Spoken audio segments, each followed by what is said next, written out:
The silence was sacred, almost cruel in its weight, as if every breath I took dared to disturb something ancient and volatile between us. I walked through the corridor like I belonged to it, like the shadows bent around me, like the air had learned to follow the rhythm of my breath. My heels didn't click against the marble floor.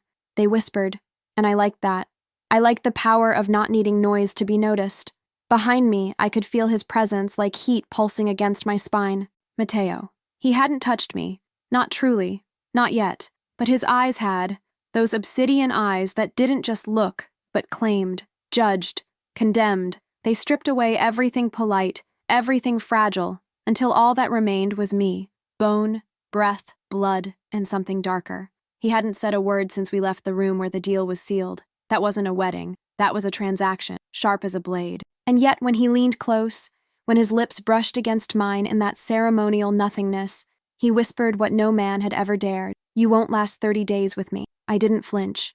I didn't blink. I swallowed those words like wine, bitter, heavy, burning. Let them sink into me. Let them fester. Let them boil. I wanted to taste the edge of them on my tongue every time he looked at me like I was a mistake he had no choice but to make. The door closed behind us with the finality of a tomb. He walked ahead, shoulders tight, hands curled into fists, jaw locked like a man holding back a beast with brittle chains. I followed, steady, unhurried.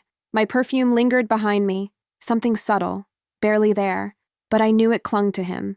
I saw it in the way his fingers twitched as he loosened his tie. The room was draped in low light, shadows dancing along the polished wood and velvet, a bed too large, untouched. A window cracked open just enough to let the moonlight in, slicing the dark across my skin like silver ink. He threw his jacket on the chair, a careless act that trembled with intent, rage or restraint. I couldn't tell. His back to me, his body loud with silence. I moved to the window, parted the curtains with 2 fingers, let the city bleed into the room in fractured light. I felt him behind me before he even turned. His breath thickened the air. I wondered if he hated the way I stood there, untouched, unbothered, unbroken. I turned, slowly, deliberately. My eyes found his, and I didn't look away. I wanted him to see that I wasn't here to be devoured. I was here to be swallowed whole, only if he could survive the taste. He didn't speak. Neither did I. Words would have shattered whatever fragile spell had wrapped itself around us. Instead, he walked to the bar, poured 2 drinks with hands too steady for what churned behind his eyes, and offered me one. I didn't touch him. I took the glass from the edge. My fingers brushed cool crystal, not skin. We drank in silence. The liquor coiled in my throat like smoke. Then I smiled. Barely. A flicker. A ghost of something dangerous. It wasn't for him. It was for me. And something in him broke. I saw it. Felt it. A tension snapping beneath the surface of his skin, rippling through the room like static. He took 1 step toward me, measured, slow, and the air between us shifted. I didn't move, but when he came too close, too heated, too raw, I stepped back. Just once. Just enough. Not rejection, not surrender, just a line. He froze. The look in his eyes. It wasn't fury. It was hunger. Starvation. A man watching a feast he could not yet taste. He downed his drink, teeth clenched, the glass nearly shattering in his grip. I turned back to the window. Let the moon claim my profile. Let him burn in it. I heard the sound of glass placed on wood, heard his breath, heard him think, and in that moment, I knew. He would try to win this war with power, with sex, with control. But I wasn't built to be conquered. I was built to be remembered. Not subscribed yet? Join the community right now. And to everyone, whether you've been here from the start or just arrived, leave your like and comment. There's no gesture too small when it comes from the heart. Every word you write reminds me that this story doesn't walk alone. She didn't flinch.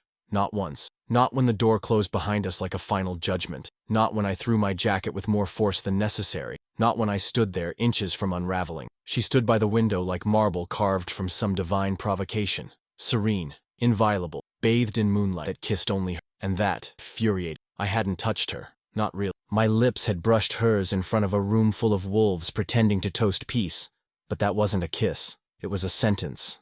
And yet, when she turned to face me in the quiet that followed, there was no fear, no hesitation. Her gaze was not one of survival. It was evaluation, as if I were the one being weighed. Me. That smile. God, that flicker of something on her mouth that wasn't joy, wasn't amusement, but a spark of silent warfare, lit a fuse in me I hadn't known I'd buried. I watched her take the drink without touching my hand, and still, I felt her fingers burning against my skin like a memory I hadn't lived yet. She didn't speak. She didn't need to. Every breath she took felt like a challenge, and I was drowning in it. The silence between us was no longer empty. It was dense, alive. Every second dragged over my skin like a razor dipped in heat. I wanted her. Of course I did. Any man would. But what twisted deeper wasn't lust. It was the rage of not being able to control it. I hadn't planned on touching her tonight. I told myself I wouldn't. I had meant it. A warning. 30 days.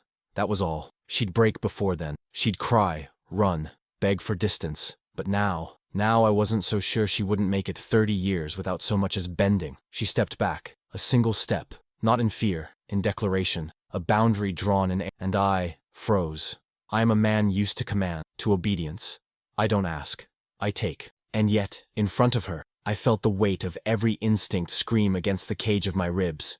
I could feel the pulse in my neck, in my fingers, in my teeth. She was in my blood now, and I hadn't even laid claim to her skin. I turned my back, poured another drink. My hands were steady, but not by choice.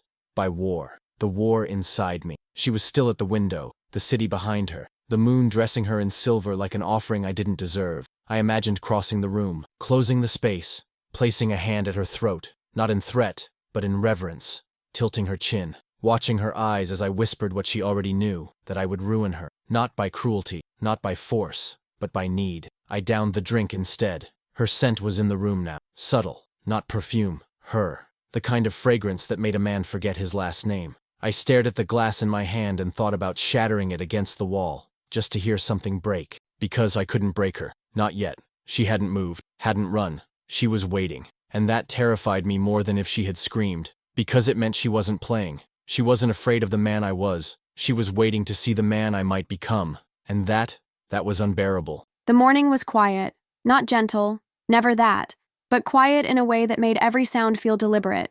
The whisper of silk against my skin, the soft echo of my heels down the marble corridor.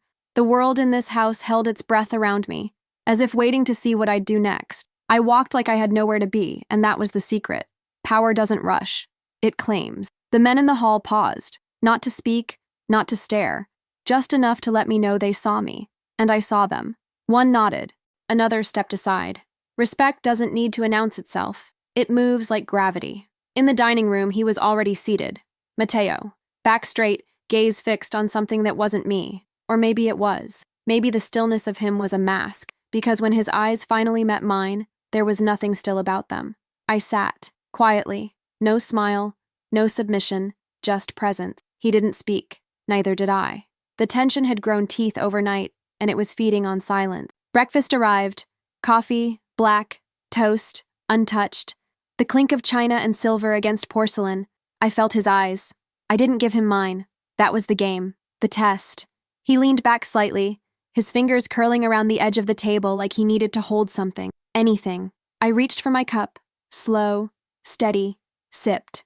The taste was bitter, perfect. You went quiet, he said finally. His voice was smooth, low, like something dangerous warming in the shadows. I never made noise, I answered, eyes still on the window. He didn't respond, but I felt it, the shift in the air, the way his control twitched, just beneath the surface. He hated that I didn't rise to the bait, hated that I wasn't afraid. Let him. He stood abruptly, the chair scraping softly against the floor. Then he walked behind me, slow, deliberate.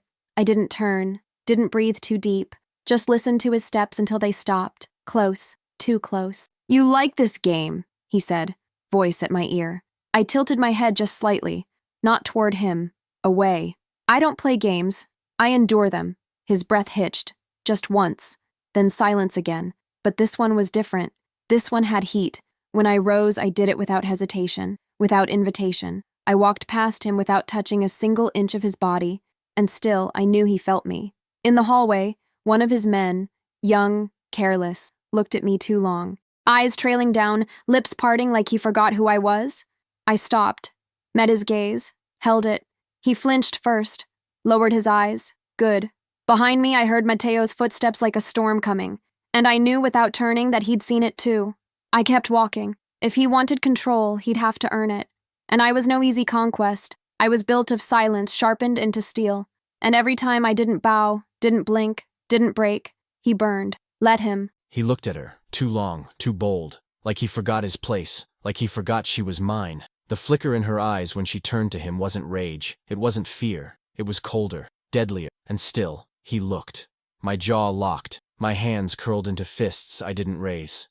Not yet, but the blood in my veins burned with something older than control, older than law. She didn't need me to step in. That was the part that twisted something deep. She handled it with silence, with stillness, with that unshakable calm that mocked the storm inside me. And that calm, it unmade me. I followed her. I don't remember deciding to. My body just moved, like I couldn't bear the air between us for another second. She turned a corner. I did too.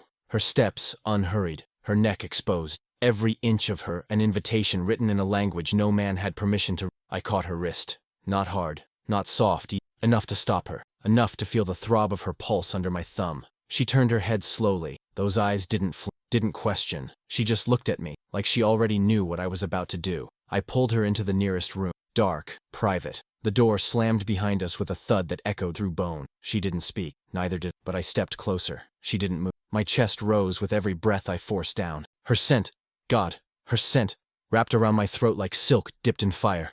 My hand slid up her arm, slowly, firmly, over her shoulder, to her jaw. I tilted her face toward mine, and for a moment, I did nothing. I just looked at her, and she looked back, steady, unyielding. When I kissed her, it wasn't a kiss. It was punishment. It was surrender. It was a war fought with mouths and breath and teeth. She didn't resist, but she didn't collapse either. Her lips answered mine with a heat that didn't beg. It claimed. My hand tangled in her hair. The other gripped her waist.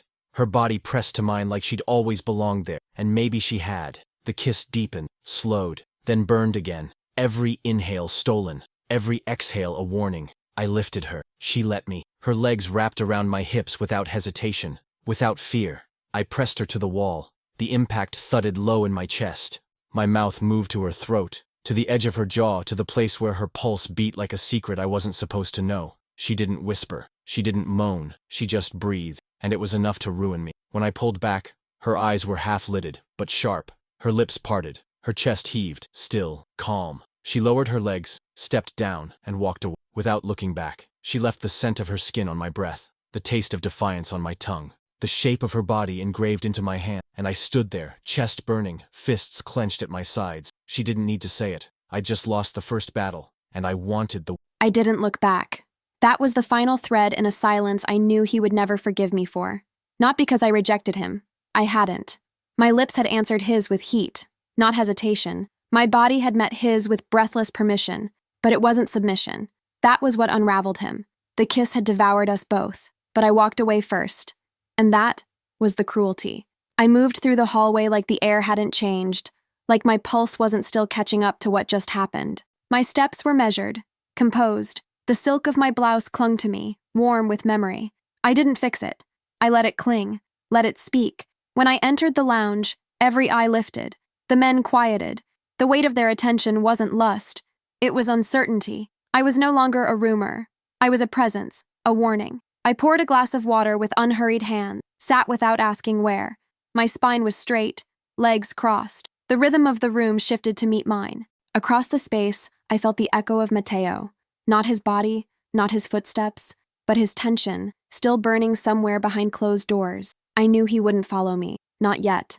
Not while his pride still smoked from the blow I hadn't meant to land. But I had, and I'd do it again. The men returned to their conversations, quieter now. One by one, not a single one dared to speak to me. Not tonight. I sipped slowly, feeling his imprint on my skin where his hands had held me too tightly, where his mouth had whispered threats in the shape of a kiss, where my own breath had betrayed me, shallow and wanting. I wasn't untouched. I was marked. And yet, untouched, where it mattered. I set the glass down, folded my hands, waited. Not for him, for the next move. Because that kiss wasn't an end. It was ignition. He would come. Not when I expected him, but when I was alone, when I least needed him, when the world had forgotten the echo of his mouth against mine. And when he did, I wouldn't stop him, but I wouldn't surrender either. Let him burn. Let him break. Let him learn. I am not a woman you win. I am the woman who waits at the edge of your ruin. She walked away from me, and the room stayed full of her. I could still feel the press of her against my body, the imprint of her mouth on mine, but it wasn't enough. Not nearly. It was never going to be. That kiss hadn't satisfied anything. It had awakened a beast kept buried for too long, and now it paced under my skin, restless, snarling, demanding more than I was ready to give. I should have let her go, should have let the silence settle. Let my pride harden around the humiliation of being left gasping while she walked away like a queen untouched by fire. But I couldn't. I followed, not immediately, not out of impulse. I waited just long enough to convince myself it was control. Then I moved. I found her in the lounge, composed like nothing had burned, seated, untouched, surrounded by men who didn't speak because even their glances had become dangerous. She didn't look at me, not at first, but I knew she felt me. Every breath in the room shifted the second I stepped in. I didn't speak. I didn't ask. I moved toward her with slow purpose, the way you approach something sacred or volatile. My hand came down beside hers on the table. Our skin didn't touch. Not yet, but the space between our fingers hummed like live wire. "You act like nothing happened," I said. My voice wasn't loud. It didn't need to be. It coiled low and dark, meant only for her. She turned her head, looked at me like I was a page in a book she'd already read and found predictable. "You act like something did." It cut. Not because it was cruel, because it was true. I clenched my jaw, my hand curling into the edge of the table. Every muscle in my body wanted to drag her away from this room, from these men, from this illusion of distance she wore like armor. I wanted her beneath me, around me, against a wall, against a promise, against everything she thought she could control. I leaned closer, too close, close enough to smell the ghost of my mouth on her skin. My voice dropped to a whisper that only she could hear. "You're mine." She didn't flinch. She smiled, barely, the kind of smile that lives between mercy and provocation. "You said I wouldn't last 30 days. But you're the one unraveling," I snapped. Not loud, not violent, just moved. My hand found her jaw, gentle, but with weight, with meaning. I tilted her face to mine, our mouths inches apart. The entire room held its breath. "I don't share." She blinked, slow, elegant, dangerous. "Then don't let them look." I should have kissed her, right there. Should have ended the war with a taste of surrender, but I didn't. I couldn't, because the way she stared at me, I knew. If I kissed her again, I wouldn't stop. Not until she was ruined, or I was. The club was closed, empty, still breathing with the echo of bodies and sin from the night before. Lights low, shadows long, silence humming in the bones of the building. I walked through it like it belonged to me, not because it did, but because I moved like someone who had never been asked to justify her presence. The air smelled of smoke, leather, the ghosts of laughter that never reached the eyes. My heels whispered across the marble, not loud enough to announce, but never silent enough to disappear. I didn't come here for anyone, especially not him. I came because the quiet soothed something raw inside me, because the walls didn't ask questions, and because when power gets too loud, a woman needs to remember her own. I reached the far end, where the mirror watched like a second spine, unfastened the pin in my hair, let it fall. Dark waves spilled over my shoulders like silk unraveling. And then I moved. Not for anyone, not for attention. I moved because it was what my body needed. Release without apology. My hips swayed to a rhythm only I could hear, slow, deliberate, defiant. Each step a statement, each curve a confession too quiet to be spoken. I let go. Of him. Of the tension I carried like armor. Of the kiss that still pulsed like heat against my mouth. But the air shifted. He was there. I felt him before I saw him, a pressure against the back of my neck, the tightening of breath inside my ribs. I didn't turn, didn't stop, because I knew. He watched me, from the shadows, from the edge of control, his gaze slicing through the dark, stripping me bare without laying a single hand. A man stepped into the hallway, one of the staff, young, curious. His eyes dragged over my body like he had forgotten who I was. That was when the spell broke. The footsteps behind me changed, sharpened. I stopped. The boy froze. The air cracked. Then Mateo crossed the room like a storm breaking open. I turned slowly. Our eyes met in the space between violence and restraint. He didn't speak. Didn't need to. He reached for me. Not rough, but not gentle. His hand wrapped around my wrist, his touch searing through skin to nerve. He pulled me toward him with a force that didn't ask. My back hit the bar. Our bodies collided. The sound was nothing. The tension was everything. He leaned in, his breath hot against my ear, his voice a blade wrapped in velvet. "Don't ever dance like that again." I smiled. Slow, dangerous. Let my mouth hover near his throat. Then stop watching. His hands moved to my waist, dragging me closer. The air between us vanished. And then he kissed me. But it wasn't a kiss. It was a warning. A promise. A possession. His mouth claimed mine with a hunger born of fury. My lips answered not with surrender, but with fire. His grip tightened. Mine did too. We were no longer dancing to silence. We were breathing war. She burned against me, not like fire, like something slower, something darker, something that didn't want to consume, but to invade, to settle beneath skin and pulse and stay there. Her mouth moved with mine in defiance, in fury. In that silence she wore like a crown, and I kissed her harder, because I didn't know what else to do with the need clawing its way through me. She didn't pull away, didn't melt. She matched me, breath for breath, grip for grip, until I didn't know if I was holding her or if she had already taken me apart. My hands slid down her back, possessive, unapologetic, her body molded to mine like it had always known where it belonged, but refused to admit it until now. I pressed her harder into the bar, her breath hitched, not in fear, in challenge. I broke the kiss just enough to see her eyes. They were wild, steady, shining with something between danger and desire. I knew that look. I'd seen it in men just before they pulled the trigger. I didn't ask. I lifted her. She wrapped around me like she'd been waiting, her legs locked at my waist. Her breath was shallow, hot against my jaw, her hands buried in the back of my hair like she needed something to hold on to while the rest of her came undone. The room didn't exist anymore, only her. Only the pressure of her thighs, the drag of her nails down my neck, the sound, barely a sound, of her breathing my name like a sin she meant to repeat. I carried her to the wall, not because it was close, because I needed resistance. I needed something to keep me from breaking. She hit the wall with a soft thud, a gasp escaping her lips that almost made me fall to my knee, but I didn't. I pressed into her, my hands slid under her blouse, finding skin, heat, life. She arched against me, not to invite, to ignite. Her lips found mine again, desperate, punishing, and I let her take control just to see how long she'd keep it. Not long.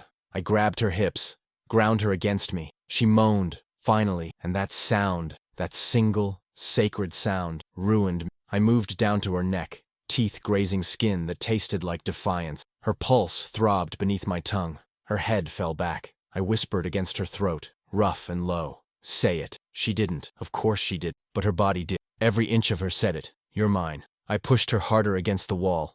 Our bodies locked in a rhythm that wasn't sweet. It wasn't soft. It was war in motion. And still, she didn't break. But neither did I. Not yet. When I finally slowed, when our mouths parted, when the heat between us had scorched everything but breath, I didn't let go. Her eyes met mine, unforgiving, unyielding, undeniably mine. And for the first time since she walked into my world, I felt afraid. Because I knew, if I touched her again, I wouldn't stop. I didn't speak. I didn't fix my blouse. I didn't smooth the wildness he had left on my skin. I walked out of that room like I hadn't just tasted the edge of a man who no longer knew where the line was. Like I hadn't just let him press his name into my body with hands that shook from restraint, not rage. My pulse was chaos under the surface, but my steps remained calm, every movement deliberate, controlled, because that is what undoes him most, my silence after the storm. The hallway was colder now, though nothing had changed. The light still flickered softly against marble. The air still carried the weight of secrets. But I felt different. Not marked, not claimed, branded. And the burn wasn't pain. It was power. I could still feel his breath against my throat, the pressure of his hands on my hips, the ache where his mouth had punished and promised and begged without words. And I carried it all with elegance. That was the difference. The men who passed me didn't look directly at me. Not this time. Not after what they'd heard, or what they thought they'd heard. Their silence was thick with speculation, but none of it mattered, because only one man in this house knew the truth of how my body had trembled, and only I knew how much more I'd withheld. I returned to the lounge, sat exactly where I had been before, the same posture, the same glass of water, the same unreadable expression, but everything had changed. I didn't sip. I didn't glance at the door. I didn't give him the satisfaction of watching me wait, because I wasn't. I was remembering. The way his voice had broken when he told me to say it. The way his body had begged through every violent touch. The way he had kissed me like prayer and punishment all at once. But I never gave him the word, because I knew what it would do to him. He needed to earn it, to suffer for it, to come undone by the not having of it. And I could wait. My power was not in how I responded. It was in how I endured. He would come, again, but the next time, he would not be the one in control. She didn't look back. Again. She walked out like she hadn't just undone every rule I'd spent years carving into my bone, left me standing in a room that still echoed her breath, her scent, her silence. I didn't follow. I couldn't. Not with the way my hands were shaking. Not with the way my control had split open beneath her mouth. I stayed there, in the dark, in the heat she'd left behind. I wanted to tear something apart. My jacket, the mirror, the walls, myself. I wanted to feel anything except the burn she'd stitched beneath my skin. But I didn't move, because I could still taste her. And that was later, much later, I found her, not in the lounge, not in the halls, but in the underground my space, my silence, my sanctuary. And she was there like she belonged, holding a gun like it was a memory and not a threat. She didn't know I was watching. Maybe she did. She stood with that impossible calm, that unshakable elegance, and pulled the trigger. Once, twice, the sound sharp, final, clean. Each shot landed dead center, a perfect kill. Her movements were smooth, efficient, lethal, and I felt something inside me tighten. Not fear, desire, not for her body. I'd already tasted that, for her control. Because while I burned, she aimed. She set the gun down, slow, reverent, lifted her hair from the nape of her neck, exposing skin I had bitten in the dark, and twisted it into a knot with fingers that didn't tremble. I stepped forward, silent. She didn't flinch. She turned her head just enough to let me know she felt me, heard me, wanted me, moved closer, close enough to surrender. I picked up the gun she'd set down, let the weight settle in my palm, steel and scent and something that didn't belong to me. I looked at her and whispered, low, rough, broken. Who taught you to shoot like that? She didn't turn, didn't blink, just answered, voice like smoke sliding under a door. My father. He taught me how to kill, long before I learned how to kiss. It landed somewhere deep, somewhere dangerous. I set the gun down, and then I touched her. One hand on her waist, the other to her knee. I didn't pull her. I anchored myself. She leaned back, against me, into me, and the breath I'd been holding escaped like surrender. I turned her slowly. She let me. Her eyes met mine, and I saw it. What I hadn't dared to name. Not submission, not victory. Recognition. We were the same, built of ruin, sharpened by silence. And for the first time, I didn't want to win. I just wanted to belong to something that wouldn't break beneath me. I kissed her again. But this time, I didn't conquer. I confessed. The room was full. Smoke curled in the air like secrets that didn't belong to anyone. Laughter rang out in short bursts, sharp, empty. Glasses clinked like weapons polished for display. Everyone was dressed for power, but only I wore silence. I arrived late on purpose, walked in without fanfare, without warning, and still, every head turned, every voice dipped, every eye trailed behind me like a leash they wished I'd take in hand. The dress was red. Not just red, blood red. Statement red.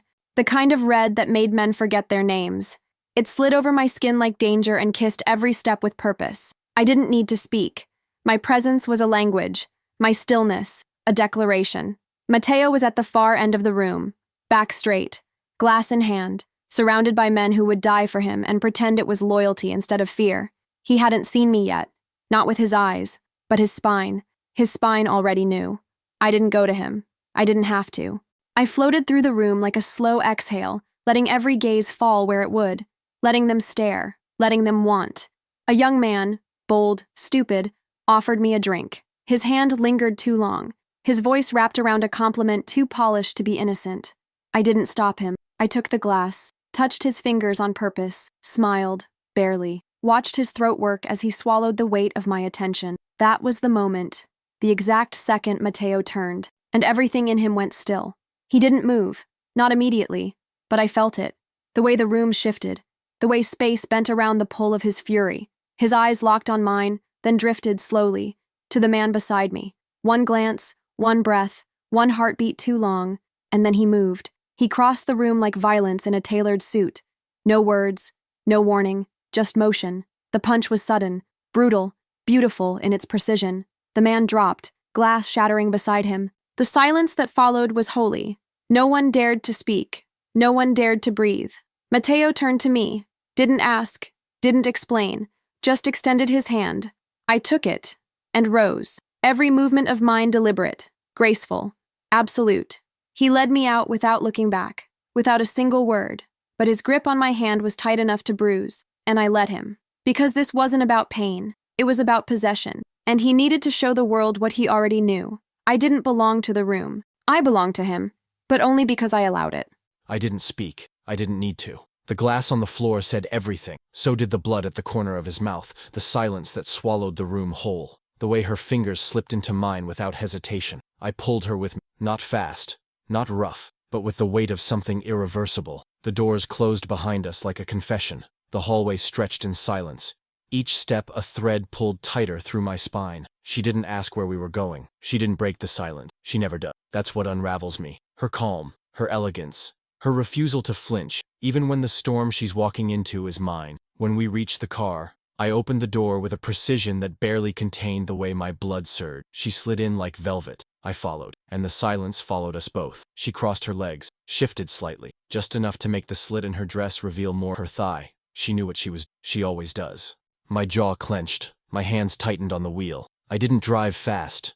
I drove like I wanted the world to stay out of my way. When we reached the house, I killed the engine. The lights from the dash painted her face in low red. I looked at, really low. Her lips still held the ghost of that smile she wore when the boy dared to touch her, when I hit him, when she took my hand like a queen letting her king burn the kingdom down for. We didn't speak. I opened her door. She stepped out, that red silk still clinging to her like temptation made flesh. Inside, the air shifted again, our steps echoing through marble and glass and want. In the hallway, I stopped, turned to her, watched the slow way her gaze lifted to mine. Why did you let him touch you? Her answer was a breath, a blade. Because I wanted to see what you'd do. I didn't hesitate. I pressed her to the wall, not with violence, with certainty, with the kind of force that says you're not going anywhere. Not until I've said everything without a single word. My mouth found hers in a kiss that punished and praised. Her lips parted like she'd been waiting for. My hands slid down her waist, gathered the silk at her thighs. She didn't stop me, but she didn't surrender either. She kissed me like hunger, like she knew she was the reason I couldn't sleep, couldn't breathe. I lifted her. She wrapped around me like instinct. We didn't speak, because everything between us was louder than words. It wasn't soft, it wasn't slow, it was possession dressed in silk. And when it was over, when the silence returned, it wasn't empty, it was sacred. She adjusted her dress, smoothed her hair, and walked away like she hadn't just made me forget who I was, like I didn't now belong to her, utterly, unforgivably. I closed the door behind me and leaned against it, not because I was breathless, but because I wanted to feel the tremor still humming in the wood. My dress clung to me like it knew what had been done to it. My skin carried his fingerprints like a whispered threat. My lips, still swollen, still trembling, held the taste of a man who didn't know how to ask, only how to take. But I had let him. I always do. Because his fury is the only place I feel calm. I crossed the room, peeled the dress off my shoulders slowly, letting it fall like a secret. The mirror caught my reflection. Bare skin, flushed throat, eyes darkened by the weight of what I hadn't said. Not to him. Not yet. I walked barefoot to the window, opened it.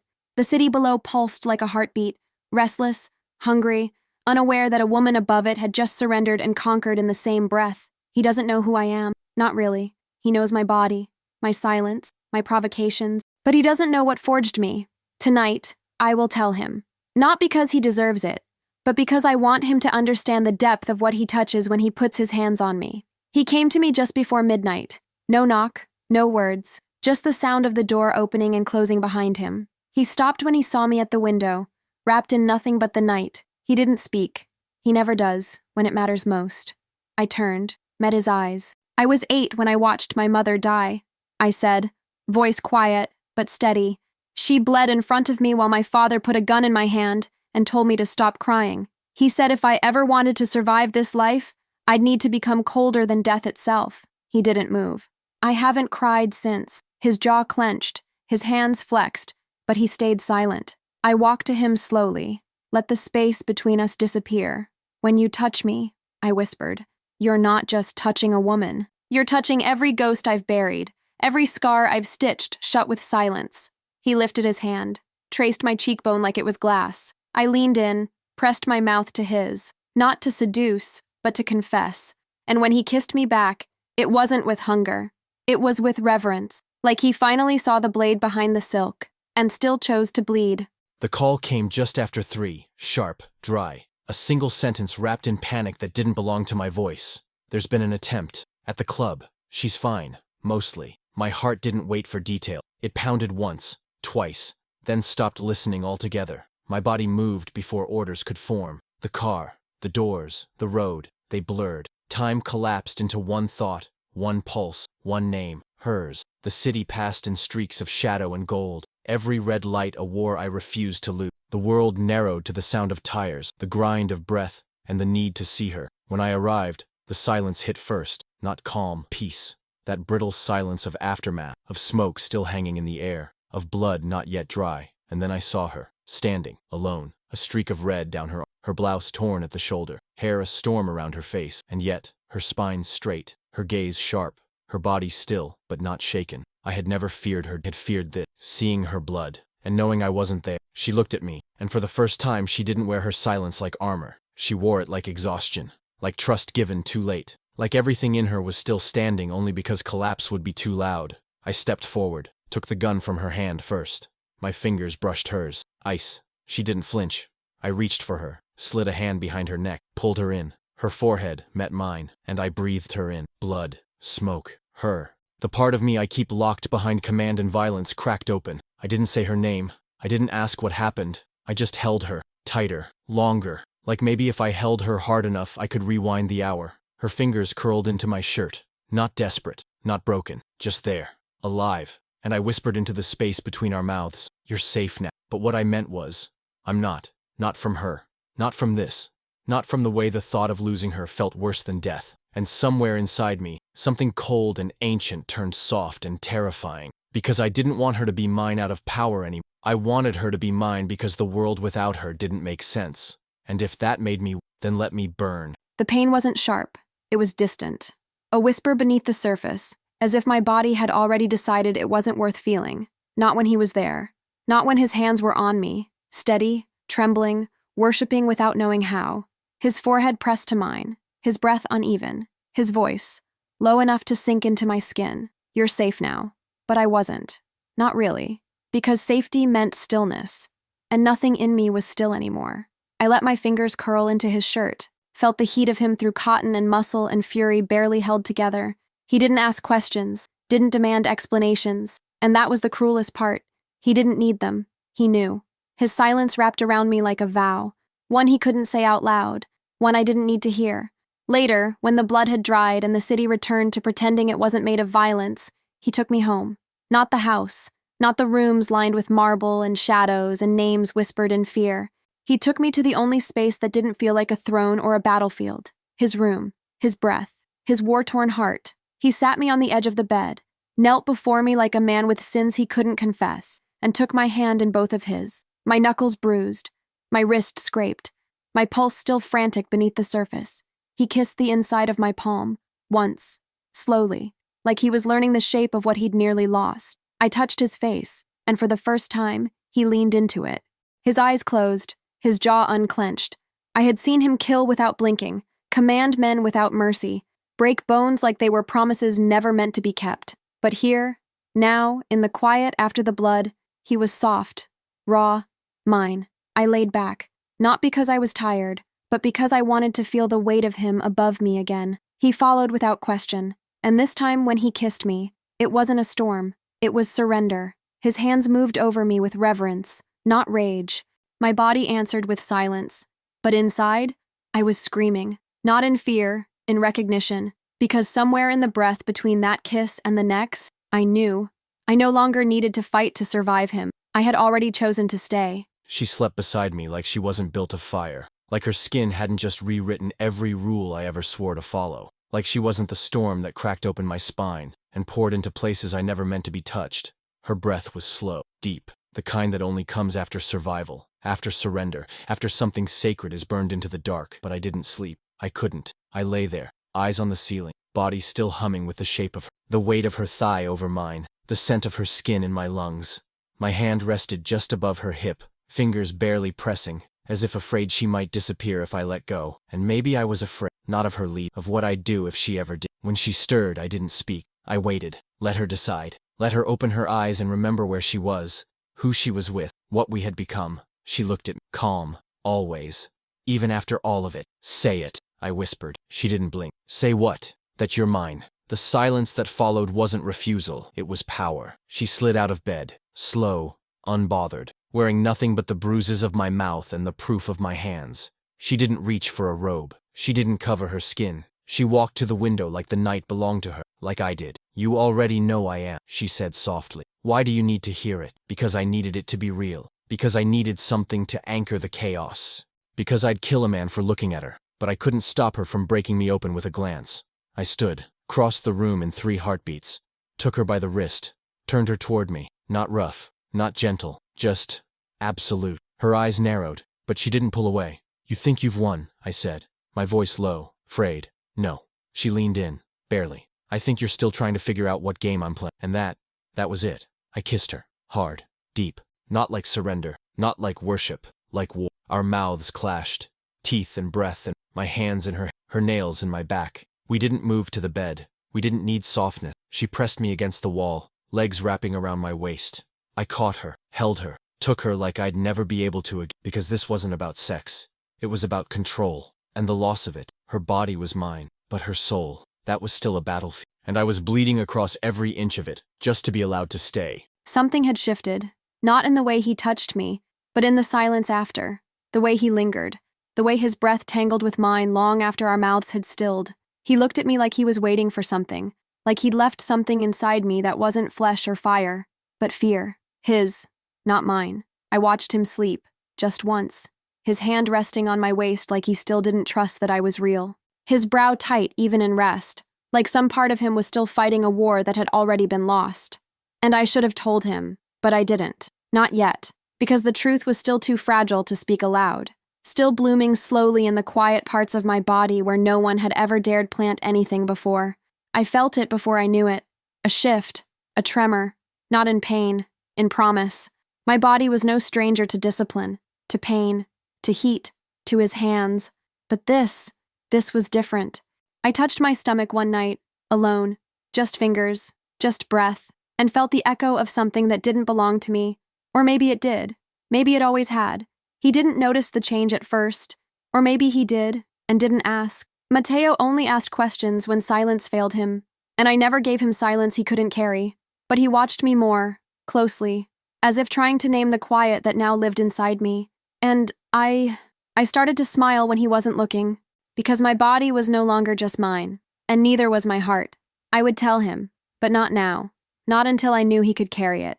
Not until I believed he'd protect it, not because it was his, but because it was mine. Because I was learning that love wasn't about surrender. It was about shelter. And he had become mine, even if he didn't know it yet. I knew before she said a word, before her eyes softened in a way they never had, before her fingers brushed mine like they were asking for permission. With something in her had changed, or maybe something had awakened, and it was screaming into my silence with a voice I couldn't name. She stood in the doorway, wrapped in one of my shirts, barefoot, untouched by the violence of the. But I knew better. She didn't wear peace. She wore control. And that night, I could see it slipping, just a little. Just enough to make me feel like I was being invited into something holy. She sat beside me without a sound, her body turned toward mine, her knees brushing against my thigh like it wasn't a decision. My breath stalled, because I could feel it, that edge she never crossed, that truth she never gave voice to, hovering. I turned my face to her, slowly, waiting. I'm pregnant, she said. 2 words. That's all it took to tear open every wall I'd ever built. The air vanished. The room, the past, the blood on my hands, none of it mattered. Only her, and the life she carried. My life, ours. I didn't speak, couldn't. I reached for her, not with demand, not with fear, with reverence. My hand over hers, my thumb brushing across her knuckles like the truth might slip through if I didn't hold her together. She watched me, steady, always steady. You weren't supposed to know yet, she whispered, but I did. I had felt it, in the curve of her breath, the way she pulled away when I held her too tightly, the new weight in her silence. I leaned forward, pressed my forehead to her temple, and let go of fear, of fury, of everything that had kept me from giving her more than my body. I will protect you, I said, my voice a whisper scraped raw. Both of you, I swear it, with everything I am, with everything I'll never be. She didn't cry, she just exhaled, and in that breath I heard it. The sound of something ancient shifting, not surrender, belonging. She was mine, and now there was more. And I'd burn the world before I let anything touch what we created. Because I had finally found something I couldn't live without, and it was growing inside the only woman who ever made me feel alive. The room was dim, quiet, filled with the kind of silence that only comes after something sacred breaks open.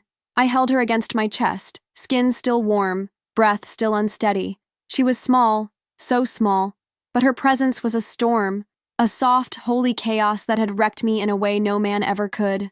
My arms wrapped around her like instinct, like prayer, like I was afraid she might disappear if I blinked too long.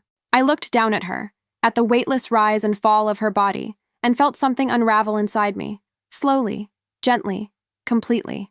Mateo stood at the foot of the bed, frozen, His hands clenched into fists that had broken bones, ended lives. But now they trembled like they didn't know what to do with a miracle. I looked up at him, saw every inch of restraint carved into his spine. He didn't move until I said his name. Not softly, not with fragility, just clearly. His eyes snapped to mine, and something inside him cracked. He stepped forward, one breath, then another, and I watched him kneel beside me like a king who had finally remembered he was human. I placed her in his arms. The air changed. He didn't speak, didn't blink. He looked at her like she wasn't real, like she couldn't be, like the world had never given him something without asking for blood in return. His fingers brushed her cheek. Then he broke, not loudly, not violently, just one tear. A single, beautiful, devastating tear that carved a line down his face and landed softly on her blanket. He looked at me, eyes wet, voice barely a breath. "She's mine." And I nodded, because she was. But not only his. She was ours. Not a possession, not a victory, a promise. Proof that something born from war could still arrive in peace. He pressed his lips to her forehead, and I saw it. The moment he stopped being just a man and became something more, something permanent. He whispered a name. "Lucia." And in his voice I heard it, light even in the dark. The room was full, but nothing mattered except her. She entered without needing to speak, without needing to be announced. Silence bent around her. Men who commanded cities lowered their eyes, not in fear, in reverence. She wore black, not mourning, not defiance, but something deeper, sovereignty. The fabric hugged her body with quiet intention, not to seduce, but to remind them what power looks like when it chooses silence over spectacle. She didn't look for me. She didn't need to. She knew exactly where I stood, waiting. When her eyes finally found mine, I felt everything slow. I wasn't the Don. I wasn't the man who ruled through fear, through blood, through silence. I was just the man who had once told her she wouldn't last 30 days with me, and now I couldn't last a breath without her. She reached me like gravity, inevitable, unhurried, the kind of movement that doesn't ask permission. When she stopped in front of me, the room vanished. I looked at her, not the way a man looks at a woman, but the way a soldier looks at the war that made him. I took her hand, raised it, not to control, to declare, and then I spoke. "She is not my shadow," I said, my voice quiet, but sharp enough to carve through every noise. "She is not my reflection. She is my center, my voice when I can't speak, my war and my peace, my wife, my equal." No one dared to breathe, not one, because they all knew. I wasn't giving her a crown. I was acknowledging the one she had never needed me to place.